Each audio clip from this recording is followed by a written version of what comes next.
12,000 રત્ન કલાકારોએ એક સાથે આરટીઆઈ કરી અને 3 મુદ્દા પર સવાલ માંગ્યા, એનો તંત્રએ શું જવાબ આપ્યો છે એના વિશે હું તમારી સાથે વાત કરીશ।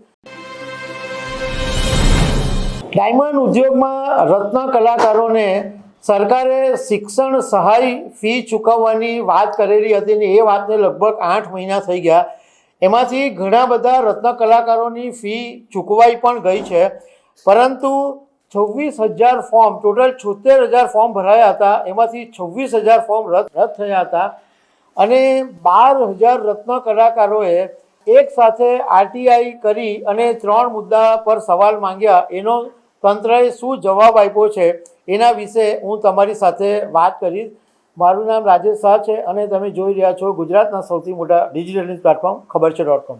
ડાયમંડ ઉદ્યોગની અંદર છેલ્લા 3 વર્ષથી જબરદસ્ત મંદીનો માહોલ હતો અને એ બાબતે ભારે ઉહાપો ડાયમંડ ઉદ્યોગમાં ઊભો થયેલો હતો અને રત્ન કલાકારોને સહાય આપવામાં આવે એવી લાંબા સમયથી માંગણી કરવામાં આવી હતી।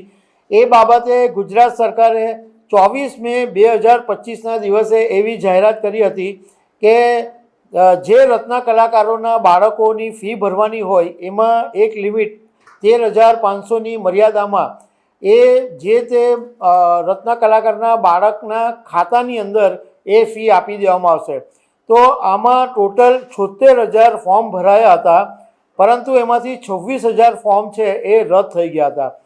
આ બાબતે રત્ન કલાકાર સંઘ છે, ભાવેશ ટાંક ને બધા ભેગા મળીને સરકારને રજૂઆત બી કરી હતી કે આ જે 26,000 ફોર્મ રદ થયા છે એ ફરીથી એમને આપવામાં આવે, પરંતુ ઘણા લાંબા સમયથી આ રત્ન કલાકારોને ફી સહાય નહીં મળી।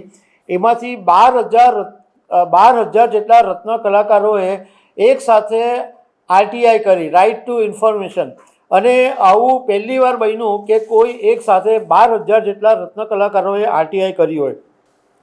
એમાં 3 મુદ્દાની માંગણી કરવામાં આવી હતી। એક મુદ્દો કે ફોર્મની તપાસ કયા અધિકારીએ કરી, ફોર્મ કયા કારણોસર રદ કરવામાં આવ્યું, અને ત્રીજી માંગણી એ કરવામાં આવી હતી કે ડાયમંડ એસોસિએશને જે ભલામણ પત્ર આપ્યા છે એની નકલ આપવામાં આવે। આવી 3 મુદ્દા પર માંગણી કરવામાં આવી હતી, પરંતુ સરકારે તમામને એક જ જવાબ આપ્યો છે, વહીવટી અનુકૂળતા માટે તમે ઓફિસે રૂબરૂ આવીને જોઈ શકો છો અથવા ફોટો પણ પાડી શકો છો। મતલબમાં સરકારે કીધું કે આરટીઆઈથી જવાબ નહીં અપાય, તમારે ફોર્મ જવા હોય તો ઓફિસ આવીને જોઈ જાઓ।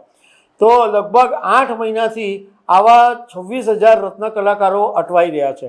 તો દર્શક મિત્રો, આવા અનેક અપડેટની સાથે અમે તમને મળતા રહીશું। આભાર।